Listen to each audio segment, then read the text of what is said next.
Le mardi 4 août 1914, à l'aube, les troupes allemandes franchissaient la frontière séparant la Belgique de l'Allemagne, en poussant des hurrahs que les gens de la région entendirent de loin. L'invasion de la Belgique venait de commencer, et avec elle, ce qu'on ignorait être la Première Guerre mondiale. La Belgique, pourtant, était neutre.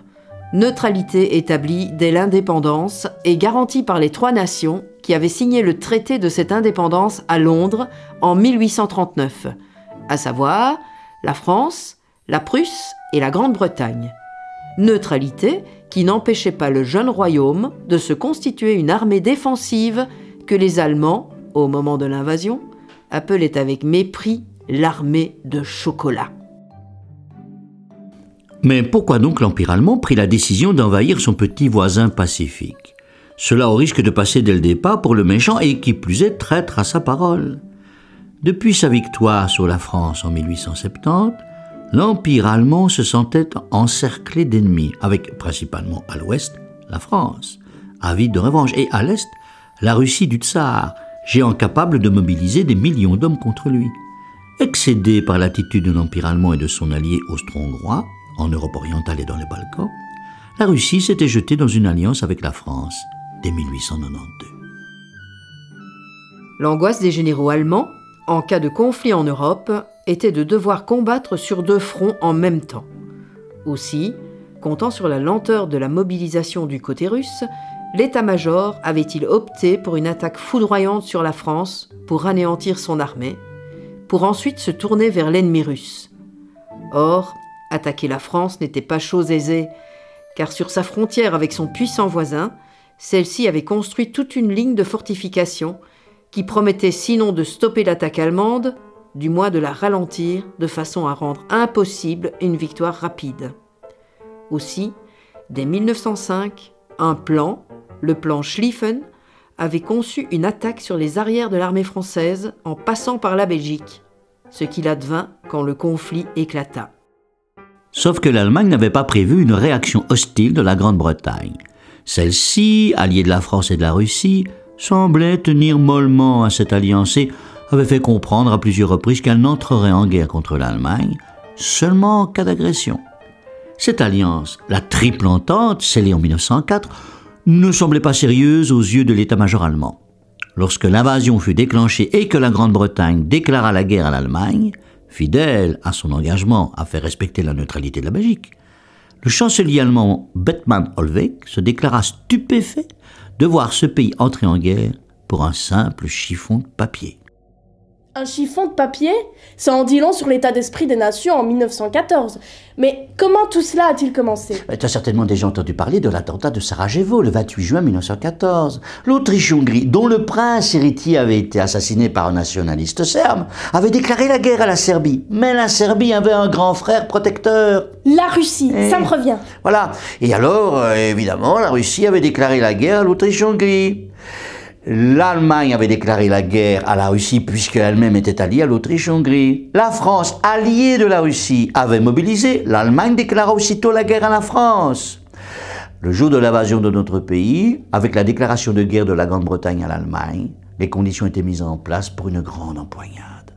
Je comprends tout ce mécanisme, mais pourquoi cette volonté d'en venir aux mains? Mais pendant des décennies, les peuples avaient été travaillés par un nationalisme féroce, la haine de l'autre. On s'était persuadé que ceux d'en face voulaient nous détruire, et on voulait détruire ceux d'en face. Et ne l'oublie pas, le nationalisme, c'est la guerre. La Belgique, dans tout cela, ne pouvait imaginer que l'une des puissances qui avait garanti sa neutralité eût pu renier publiquement un engagement solennel. Mais on n'était pas naïf non plus. L'armée belge se trouvait en alerte lorsque l'invasion se produisit. À la tête de cette armée, le roi, alors Albert Ier, roi depuis 1909, d'ascendance allemande, époux d'une princesse allemande, mais qui avait tenté, jusqu'au jour sombre de l'invasion, de ne prendre parti pour aucun des camps constitués.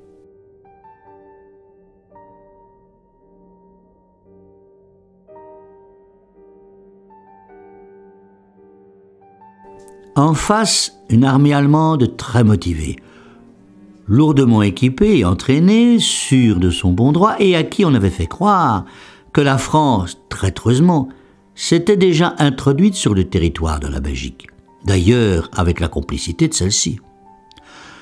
En franchissant la frontière, cette armée allemande avait pour but premier de faire sauter le verrou de Liège, alors ville d'importance et entourée de 12 forts. Liège était la clé du succès pour les Allemands. Il leur fallait s'en emparer sans tarder et si possible avec la rapidité de l'éclair.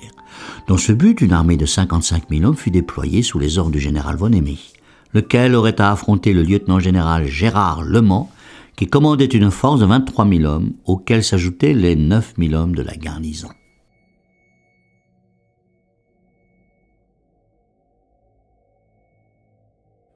Le combat semble inégal dès le début. Il l'est. Les soldats belges sont peu entraînés, peu équipés. Quasi pas d'artillerie, pas de mitrailleuses. Les soldats sont encadrés par trop peu d'officiers. La carrière militaire n'attirait pas. Cette armée très motivée ne faisait pas le poids. Oui, on mobilisa seulement 117 000 hommes.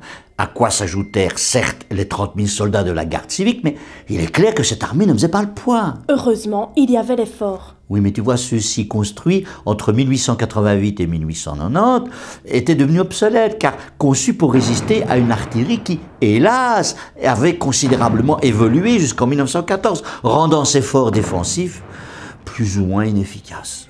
On avait, malgré ces handicaps, un moral d'acier. D'acier, ça on peut le dire, et ce sera comme ça jusqu'à la fin. L'opinion publique, choquée par le viol de la neutralité du pays, était derrière son armée et son commandant suprême, le roi.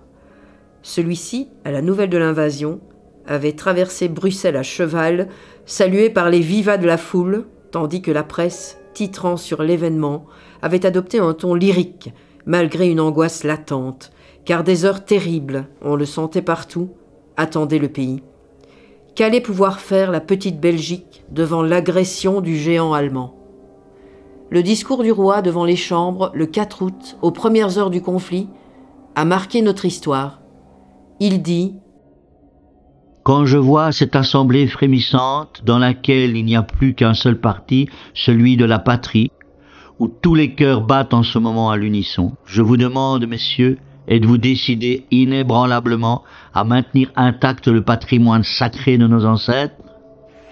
J'ai foi dans nos destinées. Un pays qui se défend s'impose au respect de tous. Ce pays ne périt pas. »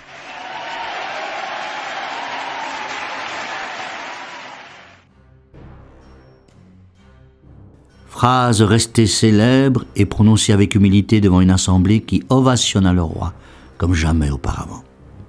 Mais la ferveur fut passagère. Tous les esprits restaient tournés ce jour-là vers les positions de Liège, vers notre cité que la géographie avait placée en première ligne. Des heures terribles attendaient les habitants. Pendant ces heures d'angoisse, sur la ligne des premiers combats, un général allemand avait visité ses troupes pour tâter leur morale et leur avait promis une ville au petit déjeuner.